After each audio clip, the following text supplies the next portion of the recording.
Thank you. Hello, Anteaters.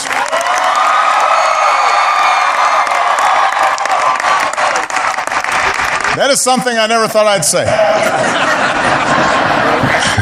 Please take a seat. To President Napolitano, which is a nice step up from Secretary. To Fred Ruiz, Vice Chair of the University of California Regents, Chancellor Drake, Representatives Loretta Sanchez and Alan Lowenthal, to the trustees and faculty, thank you for this honor, and congratulations to the class of 2014.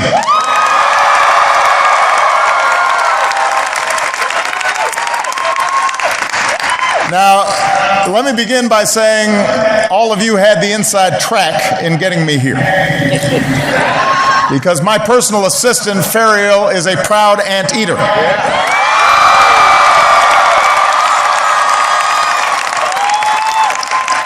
Until today, I did not understand why she greets me every morning by shouting, "Zoot, zoot, zoot." It's been a little weird. But she explained it to me on the way here this morning because she is very proud to see her brother, Sina, graduate today as well. So graduates, obviously we're proud of you, but let's give it up for your proud family and friends and professors because this is their day too.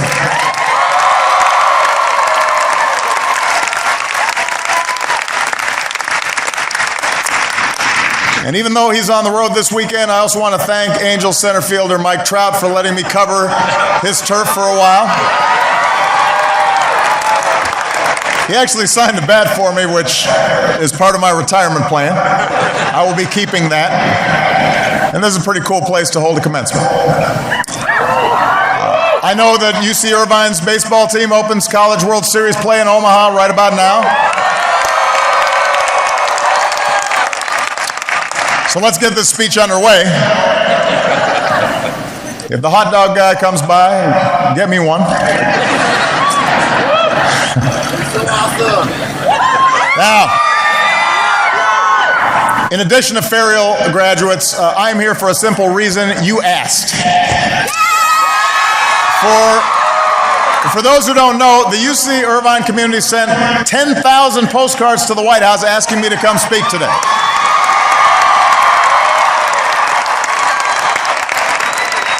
Some tried to guilt me into coming. I got one that said, "I went to your first inauguration. Can you please come to my graduation?" That was you. Some tried bribery. I'll support the Chicago Bulls. Another said today would be your birthday, so happy birthday, whoever you are. My personal favorite, somebody wrote and said, "We are super underrated." I'm sure she was talking about this school. But keep in mind, you're not only the #1 university in America younger than 50 years old, you also hold the Guinness World Record for biggest water pistol fight. You're pretty excited about that.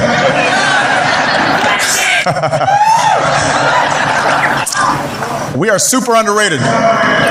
This young lady could have just as well been talking, though, about this generation. I think this generation of young people is super underrated.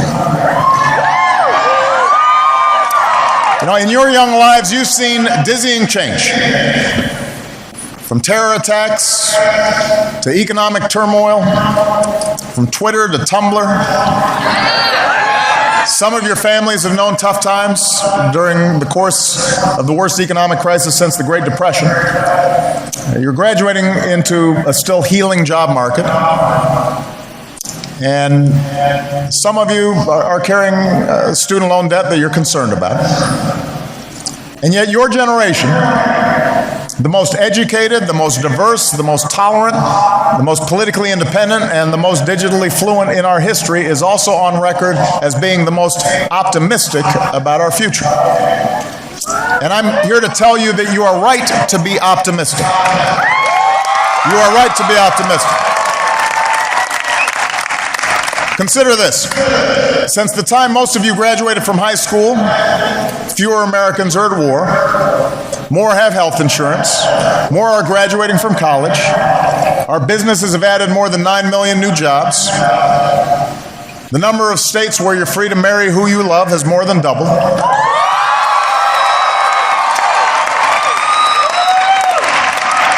And that's just some of the progress that you've seen while you've been studying here at UC Irvine.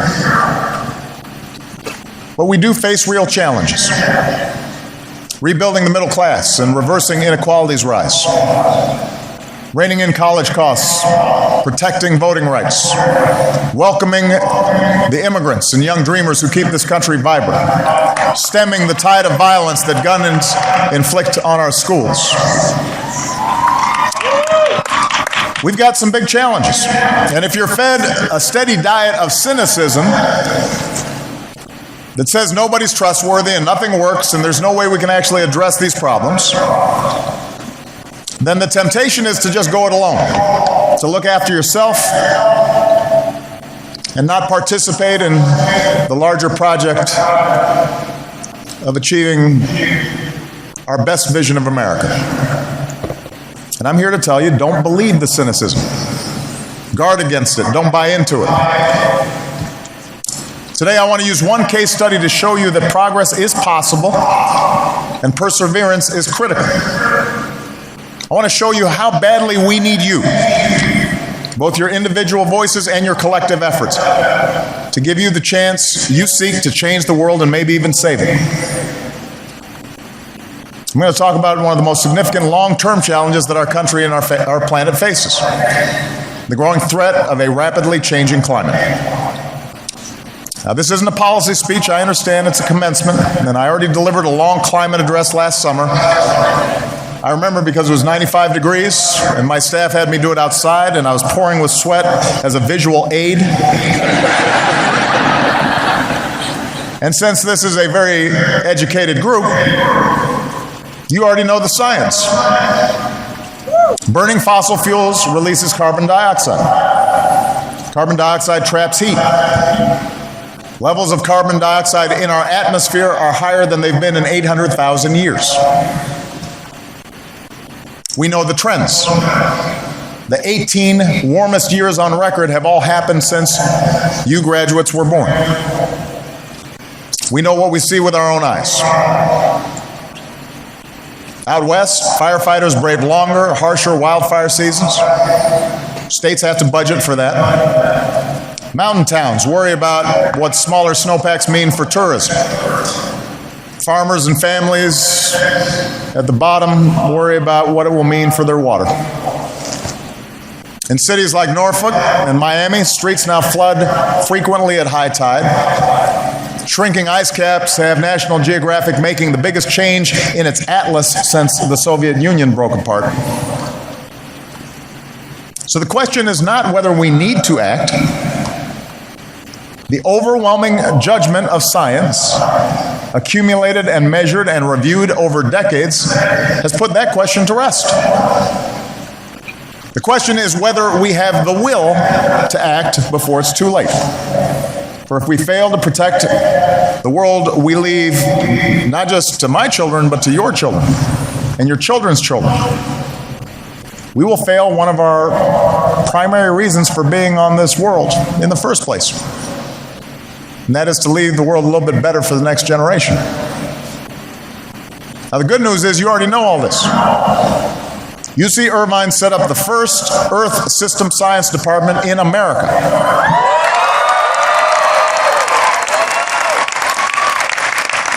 A UC Irvine professor student team won the Nobel Prize for discovering that CFCs destroy the ozone layer. A UC Irvine glaciologist's work led to one of last month's reports showing one of the world's major ice sheets in irreversible retreat. Students and professors are in the field working to predict changing weather patterns, fire seasons, and water tables, working to understand how shifting seasons affect global ecosystems, to get zero-emission vehicles on the road faster, to help coastal communities adapt to rising seas. And when I challenged colleges to reduce their energy use 20% by 2020, UC Irvine went ahead and did it last year. Done.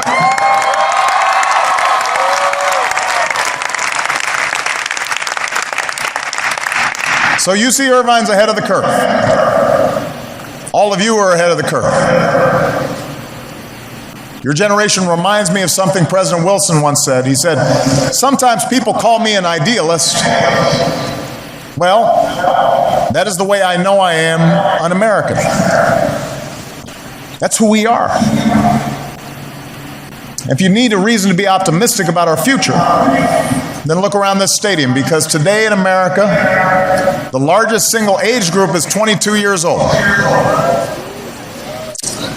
And you are going to do great things.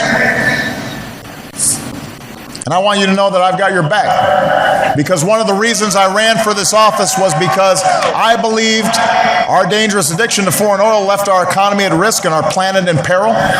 So when I took office, we set out to use more clean energy and less dirty energy and waste less energy overall. And since then, we've doubled the distance our cars will go on a gallon of gas by the middle of the next decade. We've tripled the electricity we harness from the wind, generating enough last year to power every home in California. We've multiplied the electricity we generate from the sun 10 times over. And this state, California, is so far ahead of the rest of the country in solar that earlier this year, solar power met 18% of your total power demand one day.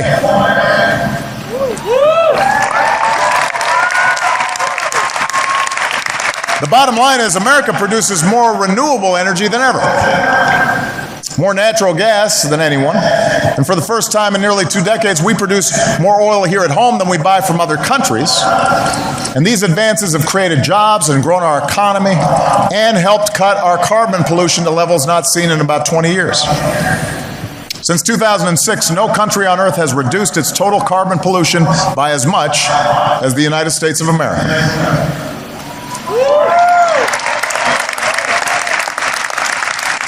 So that's all reason for optimism. Here's the challenge. We've got to do more. What we're doing is not enough. And that's why a couple of weeks ago, America proposed new standards to limit the amount of harmful carbon pollution that power plants can dump into the air.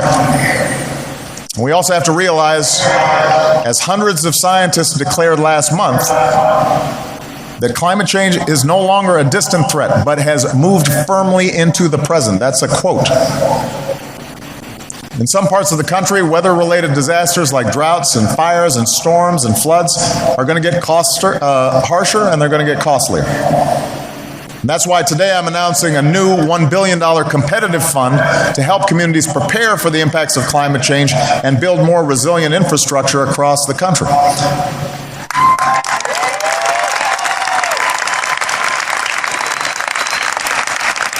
So it's a big problem. But progress, no matter how big the problem, is possible.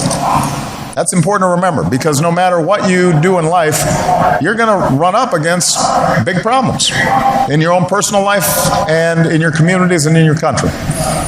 There's going to be a stubborn status quo, and there are going to be people determined to stymie your efforts to bring about change. There are going to be people who say you can't do something. There are going to be people who say you shouldn't bother. I've got some experience in this myself.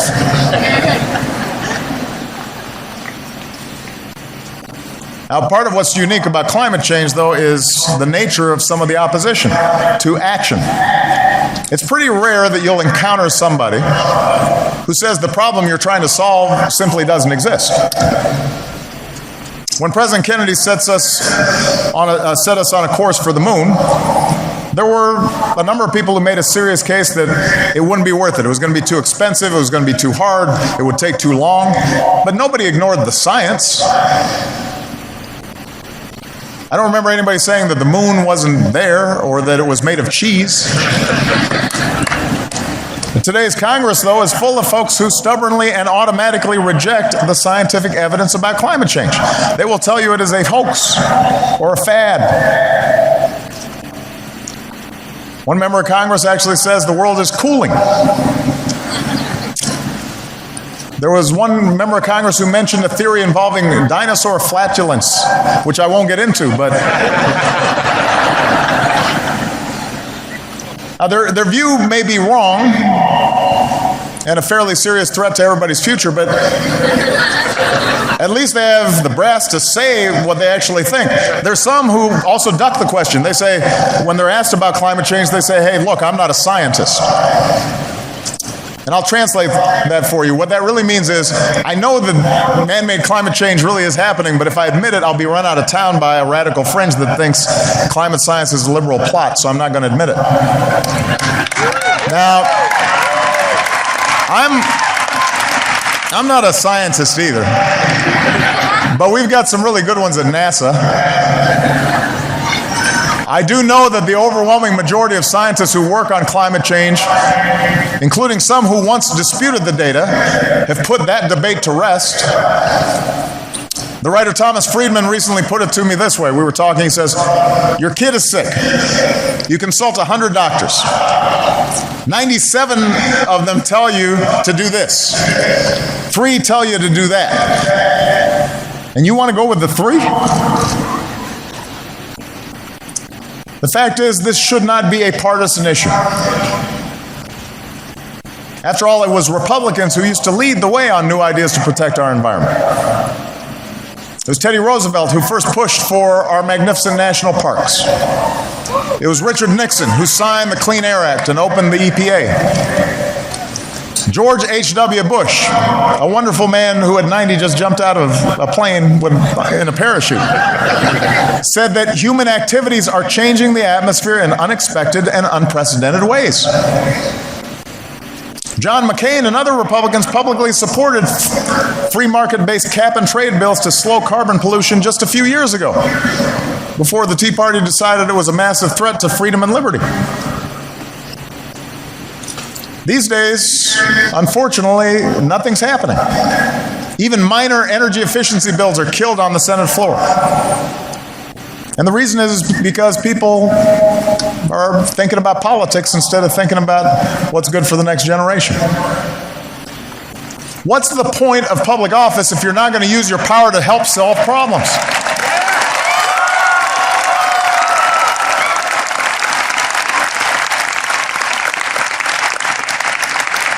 And part of the challenge is that the media doesn't spend a lot of time covering climate change and letting average Americans know how it could impact their futures. Now, the broadcast network's nightly newscasts spend just a few minutes a month covering climate issues. On cable, the debate's usually between political pundits, not scientists. When we introduced those new anti-pollution standards a couple of weeks ago, the instant reaction from Washington's political press wasn't about what it would mean for our planet. It was, what would it mean for an election 6 months from now? And that kind of misses the point. Of course, they're not scientists either. And I want to tell you all this not to discourage you. I'm telling you all this because I want to light a fire under you. As the generation getting shortchanged by inaction on this issue, I want all of you to understand you cannot accept that this is the way it has to be. The climate change deniers suggest there's still a debate over the science. There is not. The talking heads on cable news suggest public opinion is hopelessly deadlocked. It is not. 7 in 10 Americans say global warming is a serious problem. 7 in 10 say the federal government should limit pollution from our power plants. And of all the issues in a recent poll asking Americans where we think we can make a difference, protecting the environment came out on top. So we've got public opinion potentially on our side. We can do this. We can make a difference. You can make a difference. And the sooner you do, the better. Not just for our climate, but for our economy. There's a reason that more than 700 businesses like Apple and Microsoft and GM and Nike, Intel, Starbucks have declared that tackling climate change is one of America's greatest economic opportunities in the 21st century. The country that seizes this opportunity first will lead the way. A low-carbon, clean energy economy can be an engine for growth and jobs for decades to come, and I want America to build that engine, because if we do, others will follow. I want those jobs, I want those opportunities, I want those businesses right here in the United States of America.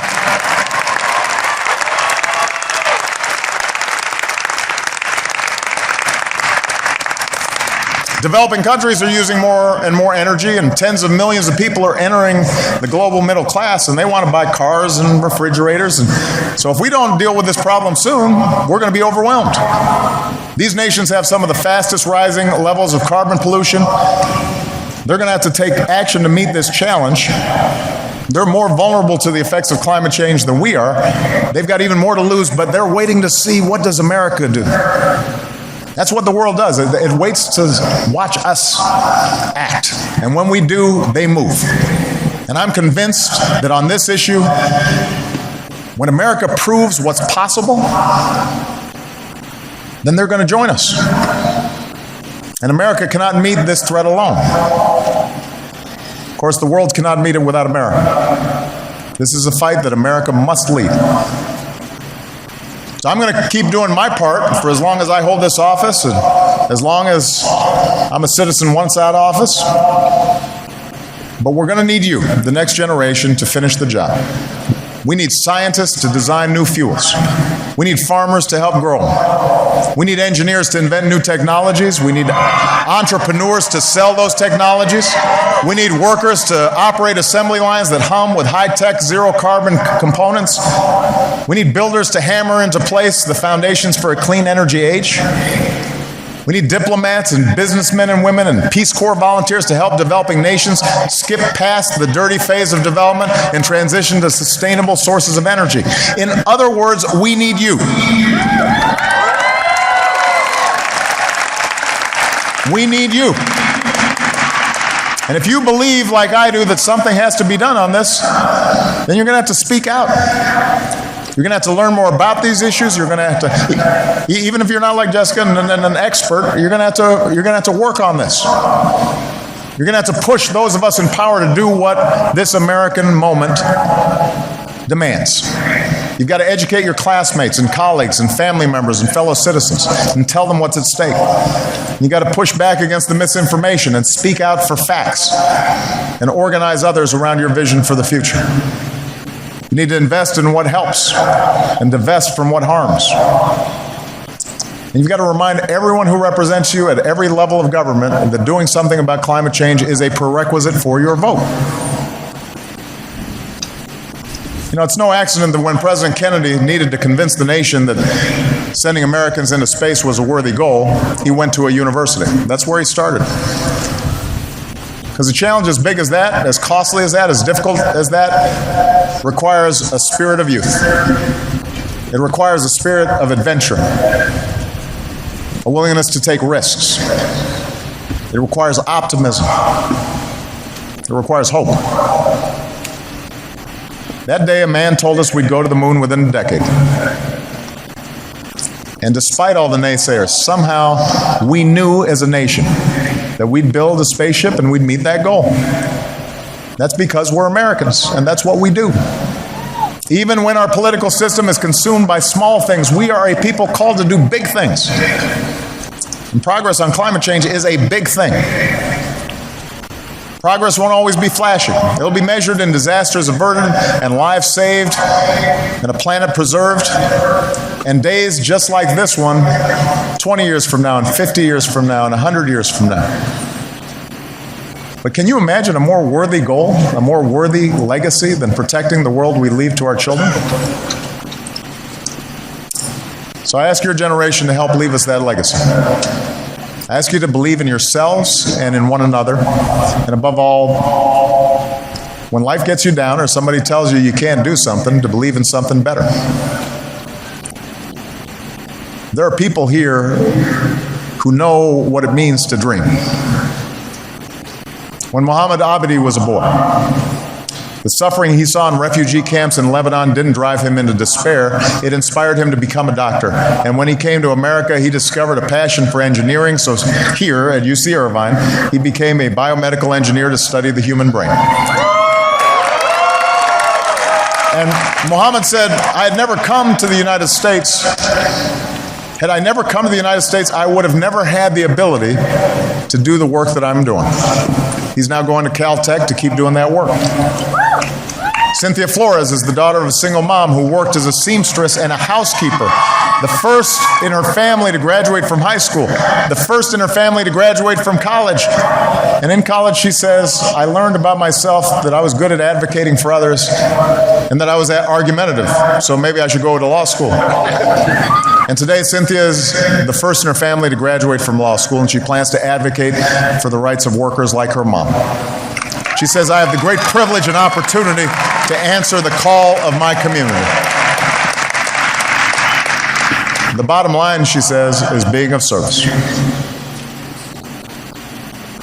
On 9/11, Aaron Anderson was a sophomore in college. Several months later, he was in training for Army Special Forces. He fought in Afghanistan, and on February 28th, 2006, he was nearly killed by an IED. He endured dozens of surgeries to save his legs. Months of recovery at Walter Reed. When he couldn't physically return to active duty, he devoted his time to his brothers in arms, starting 2 businesses with fellow veterans and a foundation to help fellow wounded Green Beret soldiers.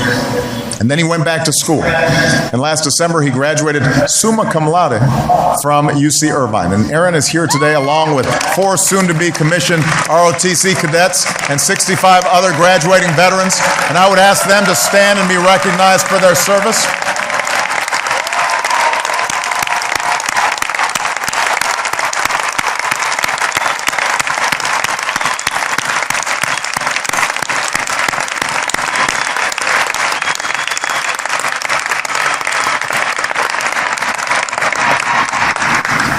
The point is, you know how to dream.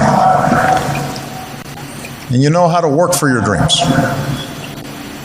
And yes, sometimes you may be super underrated. But you know, usually it's the underrated, the underdogs, the dreamers, the idealists, the fighters, the argumentative. Those are the folks who do the biggest things. And this generation, this 9/11 generation of soldiers, this new generation of scientists and advocates and entrepreneurs and altruists, you're the antidote to cynicism. Doesn't mean you're not going to get down sometimes. You will. You'll know disillusionment. You'll experience doubt. People will disappoint you by their actions. But that can't discourage you. Cynicism has never won a war or cured a disease or started a business or fed a young mind or sent men into space. Cynicism is a choice. Hope is a better choice. Hope is what gave young soldiers the courage to storm a beach and liberate people they never met. Hope is what gave young students the strength to sit in and stand up and march for women's rights and civil rights and voting rights and gay rights and immigration rights. Hope is the belief against all evidence to the contrary that there are better days ahead and that together we can build up a middle class and reshape our immigration system and shield our children from gun violence and shelter future generations from the ravages of climate change. Hope is the fact that today, the single largest age group in America is 22-year-olds who are all just itching to reshape this country and reshape the world, and I cannot wait to see what you do tomorrow. Congratulations. Thank you, class of 2014. God bless you. God bless the United States of America.